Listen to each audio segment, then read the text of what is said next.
The ugly truth about starting YouTube from scratch, my 30-day experiment. You hear it all the time, the YouTube dream. They say this platform can change your life, turn you into an overnight sensation, make you famous, or maybe even help you finally quit that soul-sucking 9-to-5.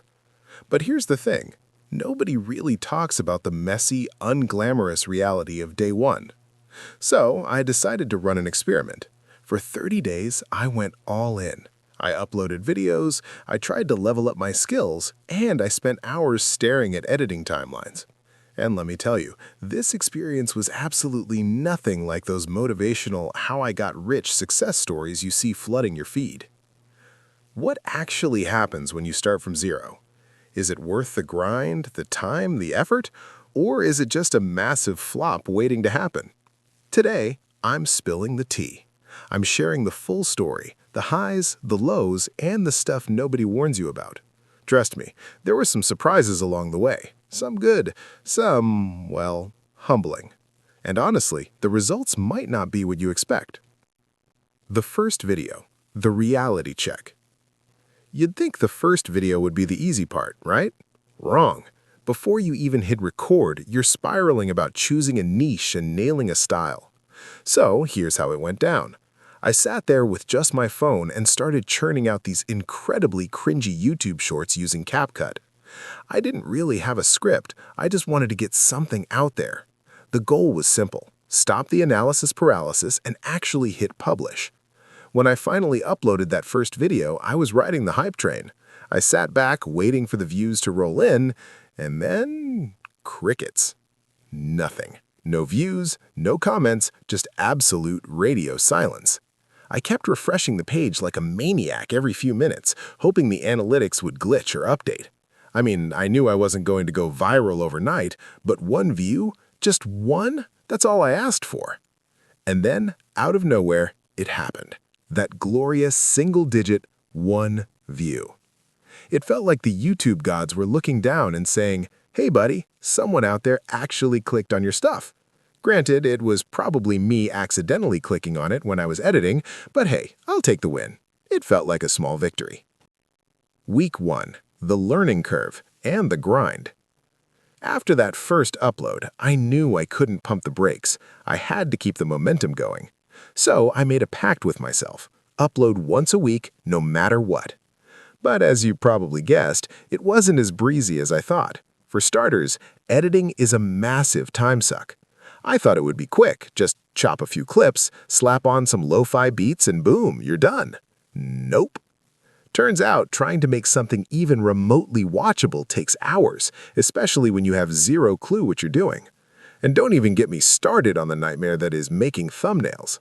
By the end of the first week, I had 2 videos up and had racked up a grand total of a couple hundred views.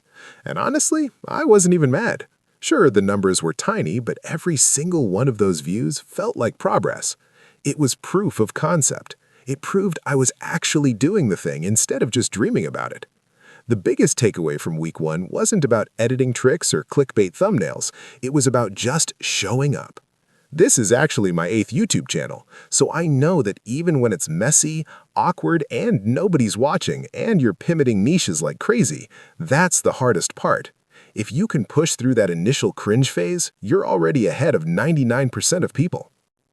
Week 2. The algorithm and the aha moment. By the time week 2 rolled around, I felt like I was finally finding my groove, or at least I thought I was. I tweaked my workflow and started settling into a routine, but life has a funny way of keeping you humble. The first hard truth I realized, just uploading isn't enough. If nobody clicks, it doesn't matter how much blood, sweat, and tears you poured into the edit. So I went down the rabbit hole of SEO, keywords, and of course the mysterious algorithm. I spent hours tweaking titles and descriptions trying to crack the code on what makes people actually click. It felt like a science experiment. Instead of beakers, I was using tools like Tube Magic, which honestly was a game changer. By the middle of the second week, I started seeing a slight bump in views, and then the holy grail, the first comments. Sure, it was something simple like nice video, but that little notification made all the stress and late nights feel worth it. That's when it hit me. YouTube isn't just about the vanity metrics, it's about connecting with actual human beings. Feeling motivated, I shifted my mindset. I started thinking about what I wanted to create, not just what I thought would get clicks. It was liberating, but also terrifying. What if people hated the real me? By the end of week 2, the stats were in. 33 new subscribers and 2,900 unique viewers. Not bad for a rookie. Week 3, the wall. This was the week everything started to feel heavy. The new project energy had worn off, and the reality of the grind hit me like a ton of bricks.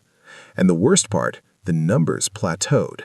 I was uploading, I was trying my best to level up the quality, but the results just weren't matching the effort.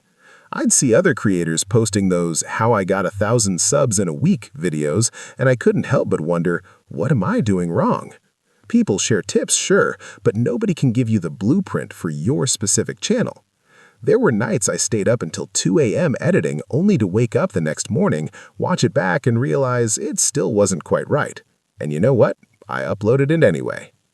And then, out of the blue, one of my videos got a tiny little bump. Nothing viral, but enough to make me think, okay, maybe I'm onto something here. That small win gave me the fuel to keep pushing. This was the week I almost quit. I felt stuck. I felt like I was shouting into the void. But then I asked myself, why did I start this? It wasn't for instant fame. It was to learn, to create, and to see what I was capable of. Once I remembered that, the pressure lifted. After week 3, I got a lot of genuinely kind comments. If you're watching this, thank you. You guys kept me going. Week 4, the final stretch and finding focus. By this point, I wasn't just tired, I was drained, but I was also determined. If I'd made it this far, there was no way I was throwing in the towel. I wanted to finish strong and maybe, just maybe, figure out the path to 1,000 subs. At this stage, I had a much better idea of what my audience, or let's be honest, my potential audience, actually wanted. So I stopped throwing spaghetti at the wall to see what stuck. I focused on creating videos that actually provided value or entertainment. And guess what? It started to work. Slowly but surely, my watch time started ticking up. People were actually sticking around to the end of the videos. Even better, they were engaging in the comments. I was just proud of myself for sticking with it, for pushing through the slump, and for finishing what I started. That alone felt like a massive win. The results. The moment of truth. All right, here it is. The breakdown you've been waiting for. After 30 days of grinding, here's what my YouTube channel looks like. Content, 6 videos uploaded. Views, 6,400 views. Watch time, 129 hours. Subscribers, plus 228 subscribers. Full disclosure, some of those subs trickled in from videos I uploaded 3 months ago, but the growth is real. Is it groundbreaking? No. Is it progress? Absolutely. The takeaway. So if you're sitting there thinking about starting a channel, here's my advice. Just start. Don't wait for the perfect moment. Don't wait until you have the perfect camera setup. Those things don't exist. The first step is always the hardest, but it's the only one that matters. And if you're thinking about starting your own YouTube journey, I'd love to hear about it. Drop a comment below.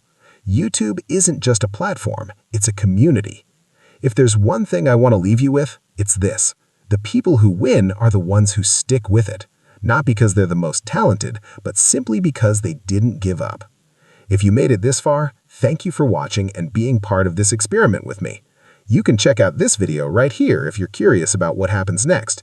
Hit that subscribe button and let's figure this whole thing out together. Peace.